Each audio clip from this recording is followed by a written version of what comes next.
All right, here we are. Hi, April. Good morning. How are you? I'm fine. How are you? I guess it's afternoon for you. I'm doing really well too. Good. Good. Thank you so much for agreeing to this interview. I'm so happy to be here. I'm going to start with your bio. Okay. April Mann is a Waldorf teacher, writer, storyteller, and musician who has created a storytelling wonderland called April 8 Songs and Stories. This podcast and website features charming original fairy tales and folk songs filled with a world of humble gnomes, sparkling fairies, and grouchy trolls, mischievous woodland creatures, and magical butterflies who are more than they appear. Take you on adventures where everyday kids, tricky witches, lost crowns, and fearless queens encounter magical potions and wondrous journeys. I mean, with that description, does everybody just want to jump right in? I do. I get so Me too. oh, I don't even know how I discovered you, but your stories are so fun. And actually, I think my daughter was a little bit older at the time. So when I had discovered you, I was like, ooh, Dylan, listen to this story as we were driving to school. And she was like, oh, yeah, that's really interesting. But for me, I'm like, oh my God, it's so rich. And every story is so unique, which is why I wanted to interview you. thank you. Well, it is funny because I definitely have a lot of adult listeners, and even teenagers who I think, maybe are going through a hard time. I even have some teenager reviews on my iTunes that are like, I hate my life, but I love April 8, and it always breaks my heart. But I also think, the key piece for me, I was working out my branding strategy, like 1,000 years ago with one of my friends who was like a kind of and is an expert in branding. And we had all these cards that we were shuffling through to figure out what the key pieces were. And one of the pieces, we ended up with 3, out of like hundreds of cards. And one of them was innocence. I think that's something that is so close to my heart. It's like, and I think it's something that everybody needs a little dose of, Oh, and so yeah. that's why I think it does really speak to a broader audience than just little tiny kids, Yeah, but it's a little bit of an escape. yeah, yeah, or just a remembrance, right, of that, just Remember, the sweetness that we all have inside of us, well, you our know. original seed of innocence. That's us, and we can always return back to that. Yeah, exactly. I mean, it's that perfection of the perfect child, right? Yes, Yeah. yes, yes. We're all perfect. And I would imagine that, like, gosh, teenagers, if they listen to your stories, they're so rich that it would inspire them to also write their own stories and really make it detailed.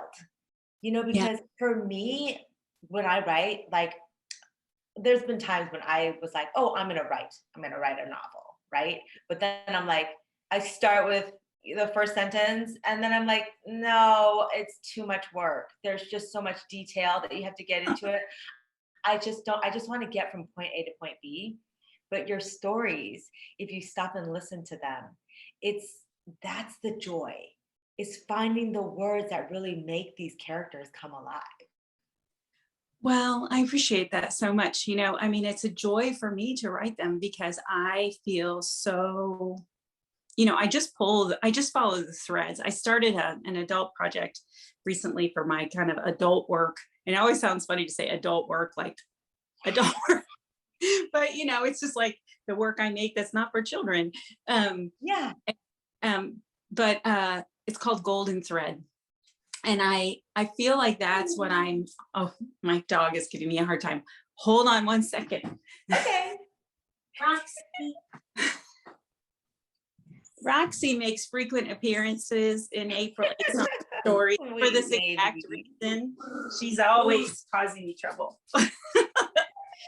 As she But should. she's cute. I love her. She's my fast companion. Um, but there's always that thread that I just follow. I don't sometimes I'll know what I want to write about. Like my last story was Larkin and the Troll. And I knew I wanted to write about how, like in Iceland, I watched this great, YouTube video about this person who was on a troll hunt, and she was out, and I think she was in Iceland. She wasn't in, I always think of Scandinavia, but she was in Iceland, and she was looking for trolls. And it was about how the landscape is, the trolls are like, they used to be a troll, but now they're a rock, right? Yeah. And I love that so much. And so I was really thinking about that. And I wanted to sort of write a story where a boy encounters this troll, but it's a rock, but it's a troll. So I knew I wanted to write about that, but how I was going to write about it, I really wasn't sure.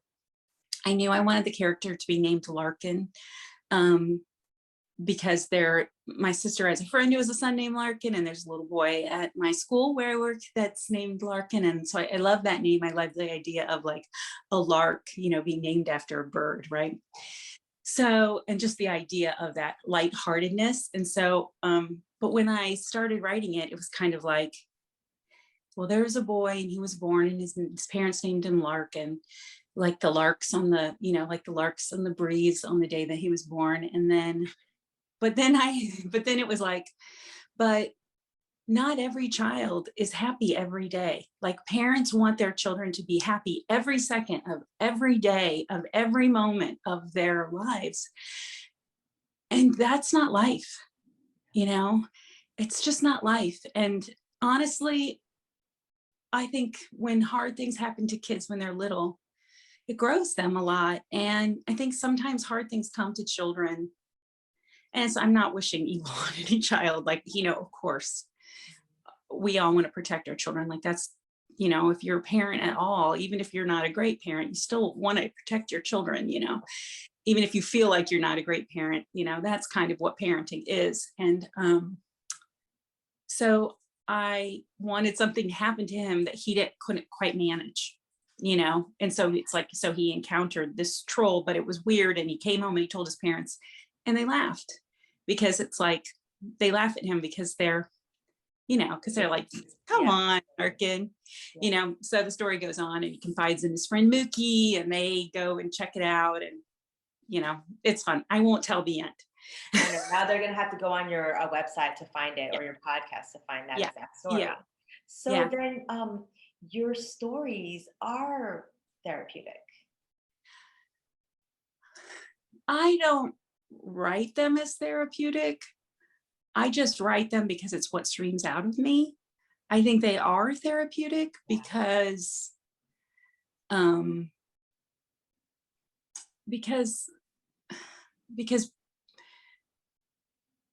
what happens in them, I don't feel like is the super cliche. I don't just be, I'm not just like, I don't know. I try so hard to tell. You don't have like a format that you're following, and you're not actually like, oh, I see this is what's happening in all these stories, I'm going to do the same. You basically just write because it comes through you. The message is coming through you. Yeah, absolutely. It's just coming through me. Like I wrote a story about a leprechaun a while ago, and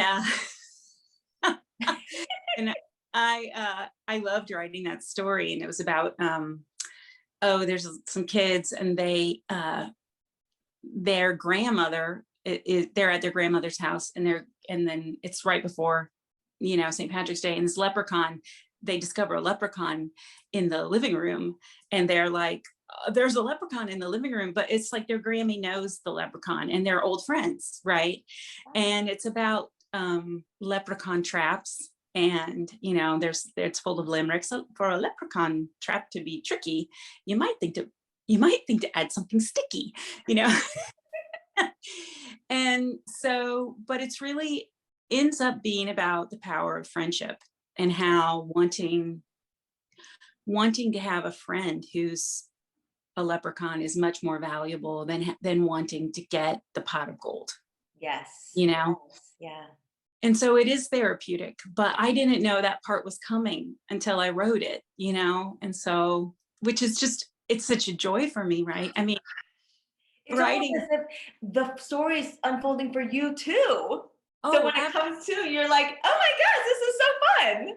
Yeah, absolutely. And so it's just a joy. And sometimes they take a long time to write. And I wrote the first 10 stories in 10 weeks. I wrote them over the summer break. I had already basically written all my Tom Gnome stories. I had written that as a performance.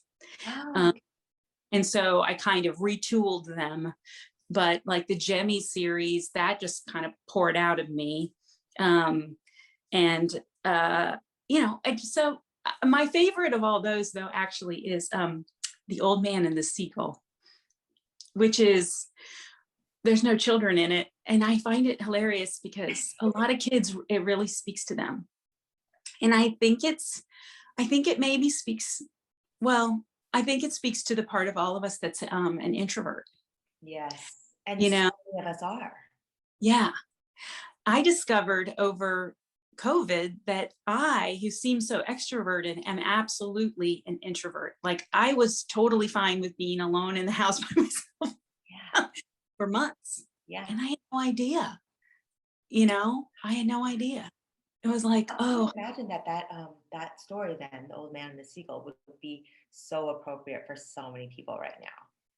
yeah, because he doesn't, he only wants his relationship with his seagull and he's good, and then he goes out in his boat every day and does his work and comes home and he's got a seagull and they talk through the day and it's good. But then the seagull goes off because seagulls are going to be seagulls, even if they're your best friend. And I think that's a good thing to learn too. It's like I have kids in my class, and they've got like their one person. And, it's like, that's great until their one person wants to be friends with more people than one person, and then that's a hard lesson to learn, or it's a hard moment in childhood when they discover like, oh, I can't just have you all to myself, to play the games I want to play.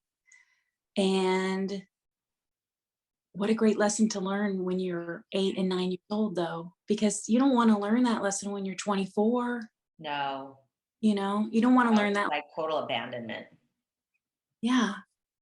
Yeah. Oh So, man, now I'm like, because I oftentimes think about creating rhythm in my home. My daughter's 12. Like, we don't yeah. have rhythm. She's like a middle schooler, Yeah. but it's still important. And I feel like maybe we could create a rhythm with like weekly listening to your podcast. Because why not? And you read them so well and they're fun. And, you just kind of like, let's start our day with this. And then Yeah. you just kind of go out and you're just like more bubbly because the story is so great. It's like it could just be in the background while you're cooking dinner or something, like I think it's good. Well, first I'll say, I remember thinking, so, I spent my 20s in a rock band. I was a touring rock musician, and I really loved being a touring rock musician. And when I turned 30, I think we moved to Cincinnati and kind of like decided we need to own things. We need health insurance and we want to have kids, So we moved to Cincinnati and kind of changed our lives. But I always sort of thought like, well, when my kids are like, 10, 11, I'll be able to go and, do my art thing again. And I'm not saying that you can't, because I know a lot of people who do. Yeah. But I also know that those middle school kids, they need their parents. Like they really, as much as they push you away, Yes. really need you. Teenagers, high school kids, they need their parents, like it's big. It's not little, it's big. Those relationships are so important. And if you've built a relationship where you talk to each other and they know that they're safe and loved and that you think they're just perfect how they are, like you really get to have a rich relationship with your kids. And if your kids think that they should be different than they're supposed to be, I think you get a lot more rebellion because they have to push up against you harder, and they're already going to push up against you even if you think they're like the coolest thing going. Trust me, because I know. But, if you just allow them to be who they are, they show you so much beauty and joy. And maybe you know more about them than you even want to know, but that's a better relationship. It's hard though. It's hard. Oh, yeah. It's a lot easier to parent where you're going to do what I say and you're going to live like I want you to live, but you don't get to keep your kids as long. you know when No. they're 20, they're gone. Yeah. And then you'll just have regret. I should have, I could have. Yeah. That just reminds me of this book that I read that I feel like is the Bible for adolescent parents. It's called, and a good friend of mine recommended it to me. It's called Get Out of My Life, but First Can You Drive Me and Cheryl to the Mall? Have you heard of it? I have heard of it. I've never read it, but I have. It's hilarious. It's got like great stories, Yeah. and it's all about how irreverent your kids are. And you got to just like, it's okay. Yeah. Like you don't take Yeah. it personally and you just stay strong for them and recognize their inner light. Yeah. It can be hard because they don't show it to you. I remember, so when my daughter Lila was in middle school, I remember just biting my tongue, not to be like, you're such a, because when you label them like that, it hurts and they'll carry Yes. that. And they'll never forget that you said that. Right. And so I didn't. Oh, thank God. Thank God. Thank God. And it. Oh yeah, my husband and I oftentimes are like behind her back, and then we're like, "Oh, hi, honey." I love you. And that's authentic. It is true. They driving you crazy. You do think you're mean. They're mean, and you love them. Totally authentic parenting. And but I remember my younger daughter Mia, and I've told them both this straight to their faces later. When they're older, Mia was just annoying. Unbelievably amazing, incredible, but just like, oh, come on. And she's a rebel and a free thinker. And she came home from college. So my daughter Lila's a senior in college now. She's downstairs taking her anthropology class, online. What a year. And my daughter Mia is studying, and she's away at college. And but she came home for Christmas, and she had a lot of opinions she needed to share with us. And I think the best thing about becoming a Waldorf teacher is, and I studied particularly extra lesson remedial Waldorf, and so all Waldorf, it's so much about what's developmentally appropriate. And even if parents just study that, like where their kids are developmentally, it's such a relief, because you're like, yeah, she's 18. She's being really mean at this moment. She's not mean all the time. She's awesome. She's fantastic. We have so much fun together, but can also be really bitingly critical. And it's like, yeah, because she's 18, and that's exactly developmentally appropriate. However painful it is for me to have it be about me. And of course it's about me because I'm her mom. Right. And when you're mom, they have to push you away to see who they are, right? It's like you, them, and it's like they have to. And the same thing's true when they're 12. They have to push you away to know. Yeah. And that is why, that is really a big reason why I started Perfect Child, is because no one ever talks about the developmental milestones. And it's so superficial. Like when you get that book, like what to expect in the first year, or the first 3 years or something. It's so much more than that. And all the way through the knowledge that we would gain from our Waldorf teachers at the parent-teacher meetings, telling us like, this is where your kid is at 9 years old. This is where they're at 10 years old. Even when our kindergarten teacher was like, you know what, when they're 6 or 7, you need to love to remind them. Like it gets frustrating, but they need that because their brains aren't developed. Oh my gosh. How often do parents, when their kids can talk and walk and they're doing their own thing, you already think they're a little adult, but you're just like, I've told you 1,000 times, put your shoes in the corner. Like, but we don't, they don't have Little. that capacity, right? And Yeah. so it's just so refreshing. And especially in adolescence and high school, like you said, where it's so critical. Well, and the 9-year change is huge. And I remember my daughters went to public school, and then I moved one of them to private school, to Waldorf school. And that was kind of our Waldorf journey. She was just very unhappy in public school, just for all kinds of reasons. And Waldorf just seemed like the perfect choice for her. So we moved her. And I was a public school kid. My husband was a public school kid. So it wasn't like it ever really even occurred to us to send our children to private school. But I'm really grateful that we did, because Waldorf's just the perfect fit for her. But I remember all the parents being like, I don't know why my kid's so blank, fill in the blank, right? Yes. And then you go to Waldorf, and it's like, that's the 9-year change. Your third graders in the 9-year change. And the 9-year change, like, I'm teaching third grade this year with my class. And what a year to teach it, like, with COVID. So we're studying the Old Testament. So well, there's a plague, and we're actually going to get the 17-year locust this year. So we will be inundated by cicadas here in about a month. Oh my goodness. I'm not really looking forward to that, because I've lived through that one.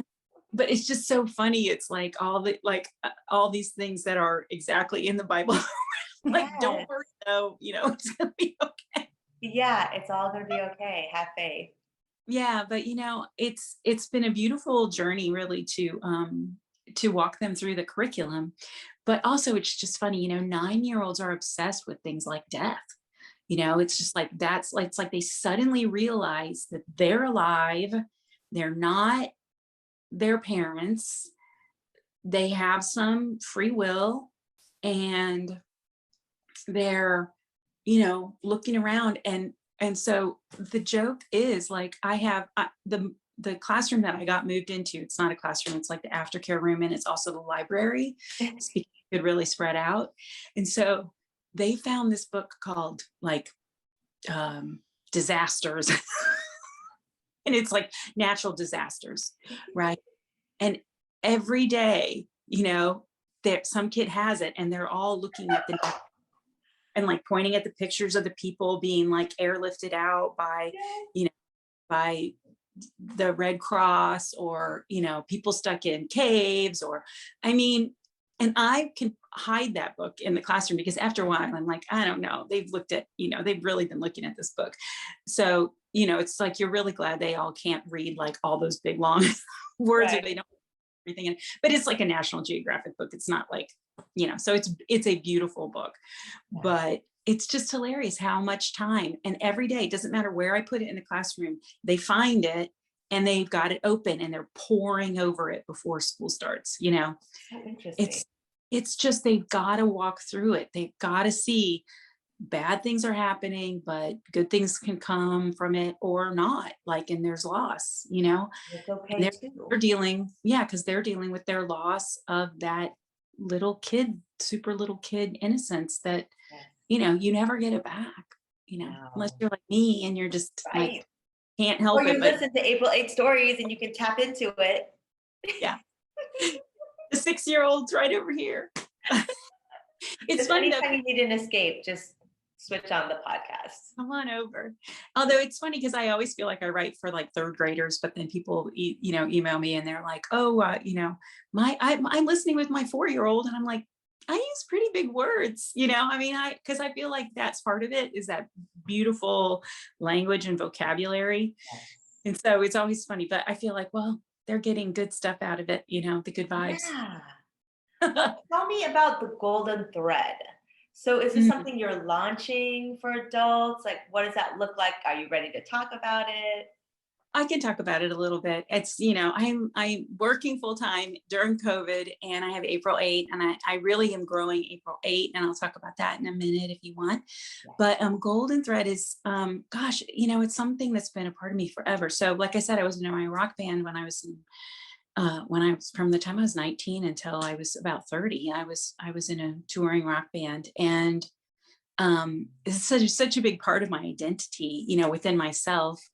And and so I kind of have come back to it, but I'm an avid journalist. I write in my journal constantly, probably from 30 minutes to like 90 minutes a day. I will write in my journal, and it's really helped me find my identity, know how I feel about things. And so it's really about I don't know. I mean, I hate to sort of like say it's only for women, but I feel like women lose their identity when they're a parent. Um, I feel like women, their identity is always changing. I mean, just living with my husband, I mean, he can still wear all the same clothes he wore in college. He's like, he knows who he is. And there's a beautiful thing about that, but for women, it's like you get your period every month. So that's like a shift of who you are. And you get, if you have children, your body changes and changes again. And just then you go through menopause and your body changes and changes Yeah, again. that's right. So much shifting that women do constantly. Yes. And I know that men have some of that, but they don't have all of it. And so Golden Thread is like stories, it's song, but it's not completely set up. But I feel like it's going to turn into, retreat work and all that kind of stuff. I'm really excited about it. So much fun. Let's do it. Songs and stories for us? Yay! Yeah, exactly. So That's wonderful, wonderful. So did you say you were having some other stuff coming up in April 8th? Yeah, so for April 8, I really want to grow that. I love being April 8, and so I'm actually going to launch, and I keep saying this spring, but it'll probably be if summer starts on June 21st, it'll probably be June 20th. Perfect. But lessons with stories. So, there's so much beautiful storytelling that goes into Waldorf teaching. And, I think the first series will be, I have it sort of mapped out in my head, but you never know what's going to happen. We lead painting in first and second grade in particular, where we're telling a story. So like stories about yellow, and so yellow can be sunlight and brightness and joy. Yellow can be warmth. There's so many aspects of these colors. And so, sometimes yellow will encounter red, and then that's really a therapeutic story, or yellow will encounter blue, and how do they interact? And I love those stories. I loved telling them when I was teaching that. And so I want to tell those stories. I want to tell my math processes story, and teach those basic 4 processes, because and really one of the inspirations is I had my math processes basic story, which is almost like the math process gnomes, in Waldorf. Yes. We teach math Yes. with gnomes. And I decided to teach it with gnomes because I love being gnome too. Hello. I'm all about the gnomes. Gnomies are my homies. Anyway, so I had written this story, and it's almost like the story of Odin a little bit. I really wanted to put a little piece. The king has a little aspect of him that's like Odin. I wanted to put that in there. So when I taught Odin in 4th grade, there would be this like, oh yeah, I remember this, because I love Norse mythology. I mean, come on, I'm like a Scandinavian girl. So one of the reasons I decided to launch the lessons is because the most popular page on my blog was the math processes story, so here I am making these podcasts and putting everything out, but everybody was going to get my math processes story. So I took it off my blog, sorry. And I'm, going to put it into these lessons, and, smart. and that, well, I do everything for free, right? My podcast is free. Everything on my blog is free. And that's beautiful. I love that. But I also feel like it's a lot of work. And I feel like what I give has so much value. So I decided, the stories will still be, everything that's out there for free will still be out there for free. And then there'll be things that if people want to contribute to their kids, education by adding in my stories. And because of COVID, I was making online stories and making videos for my students. And some of my parents were like, "Oh my gosh, April, You got to do this. this is gold. You're Yeah. so good at this, and it's so beautiful." And like, I did homeschooling for years, and I would have killed somebody to get this. Oh my gosh. Like, I'm listening to this. I'm like, oh my God, everybody needs this. Because that's the whole point. It's like when you're a Waldorf parent and then you decide to walk away from it because of everything that's going on, you just want to homeschool. Then you're just like, but we're public school raised. I have no idea about stories, and I love the beautiful stories that they're telling. So, and you can go and get the Waldorf curriculum, but it's still not the same. I found myself looking at the materials and being like, well, I only really know how to bring it this way, the dead way. So, you know what I mean? Here's your dead curriculum packaged in a Waldorf. Like, it's maybe developmentally appropriate, but here you go. And you'll make it come alive and you'll help others. Oh my God, this is so exciting. Well, I'm really excited about it. I think, it's beautiful. And I the storytelling I love. I mean, it's so funny because it's like my students I have 23, just like brilliant, beautiful kids in my class, and they are busy because they're smart, I mean, it's, that's what happens. That's right. They're not staring at you blankly. Yeah, they're not like, what should we do next, Ms. Mann? Yes.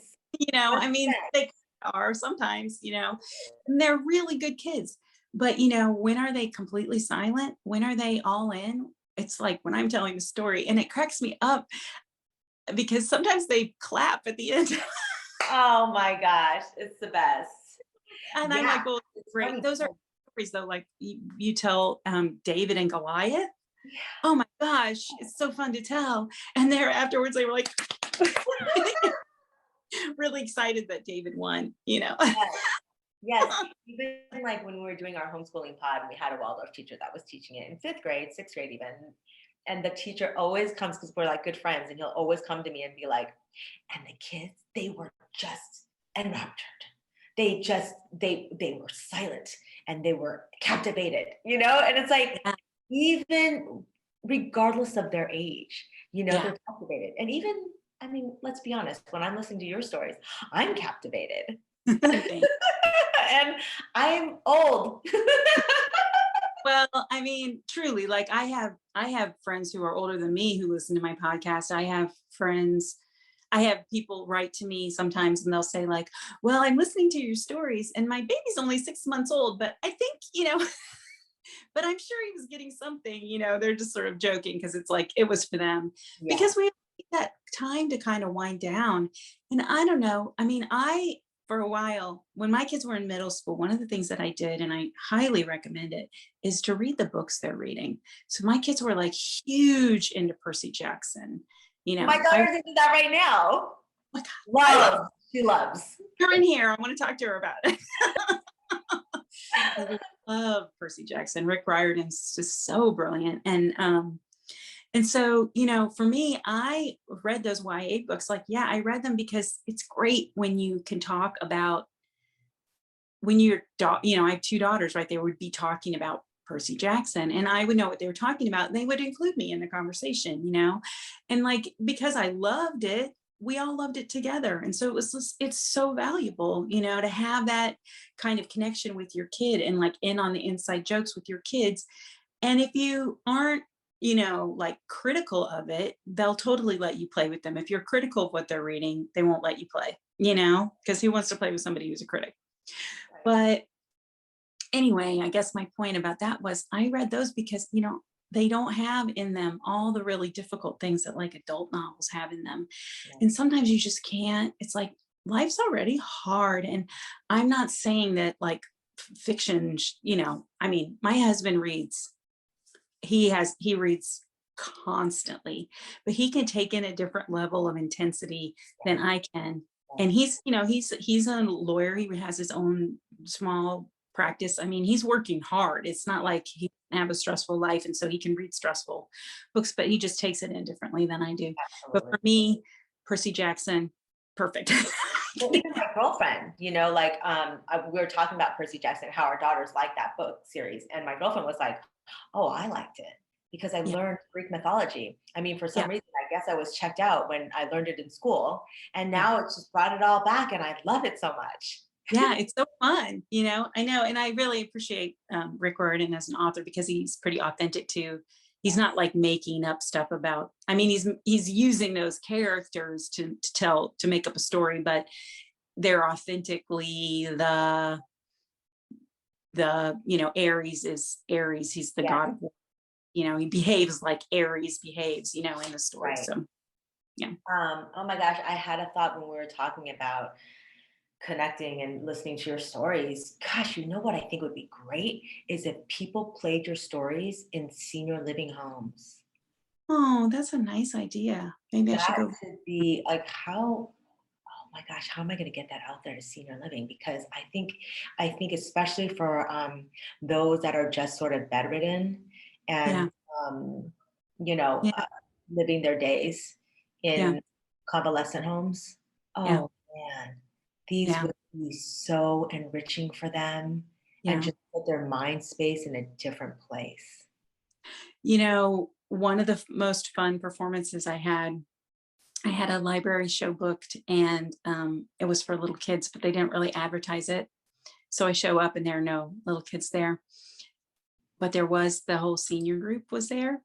And so I played for them I didn't have my stories. I was really just singing. But my parents, so my mom's 92 and my dad's passed, but he would be 97, so I'm the youngest of five. And so we were a 3 generation family, like a World War II generation, and then and then the baby boomers, and then my brother and I are Gen X. And so, but because I had, so because of that, though, I have a really rich musical Yes. background because my parents always listened to, the good old stuff from the 20s and 30s and 40s and Yes. loved. And then my brother was obsessed with American Graffiti, the movie American Graffiti. So all the 50s, check. And then my sisters were listening to great music from the 60s and the 70s. So I have a really deep musical education. I always think everybody does, but they don't.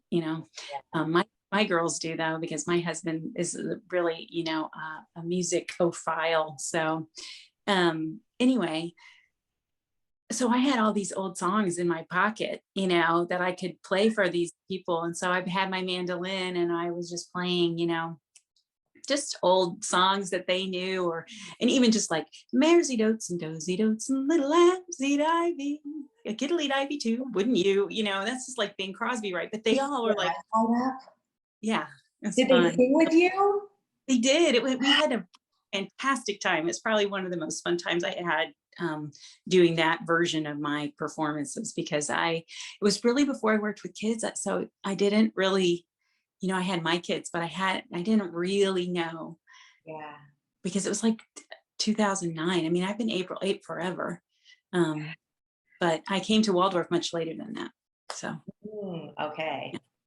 Now, moving on to, I mean, we got a lot about you through here, but I just want to mention, I really loved the quote that you shared on your Oh, Instagram page on December 31st, 2020. I'm going to read it here. So, may the flowers grow under my feet. May who I truly am shine out of me, untethered by fear, and be the good I came to be in the world. yeah.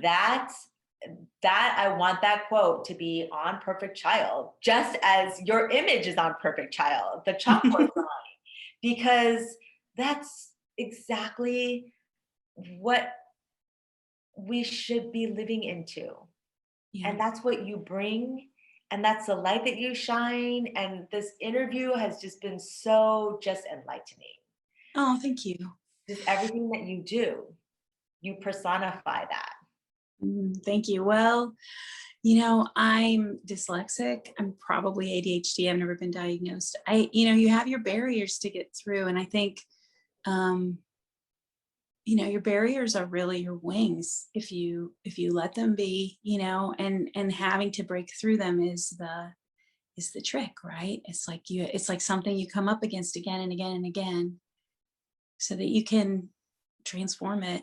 And so I work on myself. I work on myself pretty hard. I mean, like I said, and really mine is journaling. It's like I'm growing internally. You can't see it. Yeah. Oh yeah. And so I think I just have been, we all just have to love ourselves a little bit more and be more okay with how we are. And again, like, to be really okay with how your kids are. When the parents in my class, they worry about their children, and they have, they have things that are, you could worry about. But I always feel like, that's what they came to work on then. And isn't that exciting for them that they have this opportunity to work on it in this environment that loves them, doesn't judge them, feels safe, has a teacher who really gets who they are, like, they're so lucky you've put them in this great environment, and your home is a great environment, and whatever home, it is. And everybody's home is different, and a lot of them are complicated, but that's the home that these kids came to do. I mean, they all have their karma, and it's what they came to live in, and it's what we all came to live in too. So I just, at the end of my podcast, I always say, I love you just as you are right now.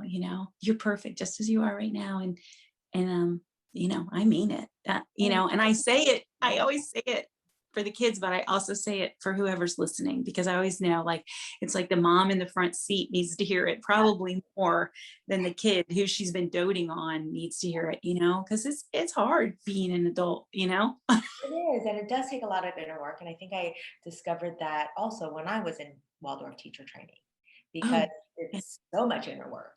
I took Waldorf teacher training not really to become a teacher, because the more that I learned about the work that the teachers do, I was like, I'm out of here. But I did love the learning, and I want to get it out there more, because we don't know enough that we need to do the inner work.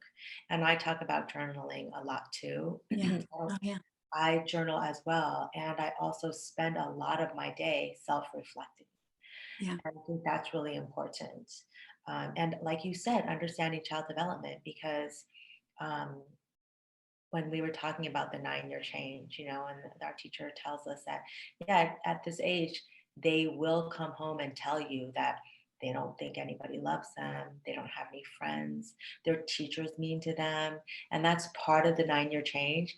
But if you're not aware of that, and you just go through and you hear your child say that, your mama bear comes out, and you're just like, that child's being rude to my child. And well, you don't need that person, your teacher. Well, then you go call up the teacher, and you're like, my child thinks that you're playing favorites. You're not, it's like, we want to protect, but yeah, it's taking that breath and being like, okay, just Yeah. being okay. And that's, again, I feel like since my child has been born, God, I've done so much growing. And Yeah. there's so much growing in the pauses that we take. Yeah. I think that it is. It's really it's just so much growth. And I mean, it's so interesting. I mean, even I was just writing in my journal yesterday, just the person I am this year after COVID versus the person I was before. Like, one, I'm a better guitar player, because that was my, like, I'm not coming out of this pandemic without being a better guitar player. So I've, like, worked really hard on my guitar playing, which, I share with my students too, because they're going to start playing instruments soon. I'm like, I practice every day, Yeah. And I'm still not great, but I practice every day, and I'm better, It's, gosh, it's a journey, right? It's a journey, this life. It's no messing around. I'm a big fan of Tara Stiles, the yogi, Tara Stiles. Know And her. she is friends Her. with, oh, she's awesome. Tara. Tara. and it's Styles, Stiles. Yeah, I love her. And she's friends with Deepak Chopra's kids. And one of them said to her, or somebody famous said to her, life is chapters, Tara. And I thought, yeah, I was glad she shared that. I thought that's so true. Life is chapters. It's not this one straight shot, especially if you're a woman. Yes. Yes. We go through so many shifts. Yeah. But we can always tap into April 8 stories and come back to our original innocence and really kind of like, I would imagine, I always believe that there are no coincidences, right? And so if you were to just if I was just to scroll through your podcast that day, whatever message I need, I'm clicking on that podcast. I love it. It makes me really happy. I'm glad it's so much what I want to put out into the world. And, I was really advised there was no space for children's podcasting when I started by one of my friends who was a podcaster, because it was like 5 years ago and there really weren't kids podcasts, not many out there. And I just did it anyway, and I had the tech ability and I did it anyway. And I'm so glad I did it. I really made myself do it. And, kind of like, I'm always like, come on, April, just go ahead. Do it. Come on. I'm called to do it, but there's always a hesitation. Like, but what if? And you just have to let go of the, but what if? Because if you're really called, you just go, and that's this year I've learned again and again and again by telling these stories, like Noah building the ark, and everybody's like, you're crazy town, you're building an ark, and he built it anyway. And it's that inner voice is God, and all, in these stories. Inner voice. Yeah. Don't let anybody put out your fire. Yeah. Yeah. I mean, there's so many ways to say it, but it's always the same. Like, it's always the same. Don't let anybody. And this is what I keep trying to preach, I guess. I mean, I preach a lot of things, but one of the things that I like to say is just, we cannot live in the structure that we know because there's so much out there. Like the computer wouldn't have been invented if, somebody didn't step out and say, we need that. It's just because it's never been done before, or even if it's been done before and it seems tired, you're doing something different. Do it anyway. Right. I mean, who needs another fairy tale? But who needs another song? It's not like there aren't a million beautiful songs in the world. There are beautiful million billion beautiful stories, but that's what's coming out of me. So that's what I meant to do. Yes. And it's people. I mean, I have listeners in 85 countries around the world, and it's so exciting for me. I just get a huge kick out of that. Like, oh, I have regular listeners in the Philippines. Yeah. Yeah. So great. So great. I love that. And I can't wait for your golden threads to happen. Thank you. Is there anything else you wanted to share? I just think look for more from April 8, and the 8 is always spelled out EIGHT. And there's just going to be, I have lessons. I have a lot that I'm planning to do in the near future, and I'm really excited about it. Did you lose me? Just for a minute. Okay. Really to your April iPhone. Yeah, it was my. It's running out of. Yeah. So anyway, thank you so much for having me. I'm really, what you're creating is so beautiful, and I'm really excited that I met you, and maybe we can do more together in the future. And I love it. Please. I definitely will bring you on. I think the idea is just to have like little micro doses of like conversations that we have together, and just kind of continuing to amplify the light. Yeah. Thank you. Thank you so much. Have a great weekend. You too. Thanks so much. Bye. Bye-bye.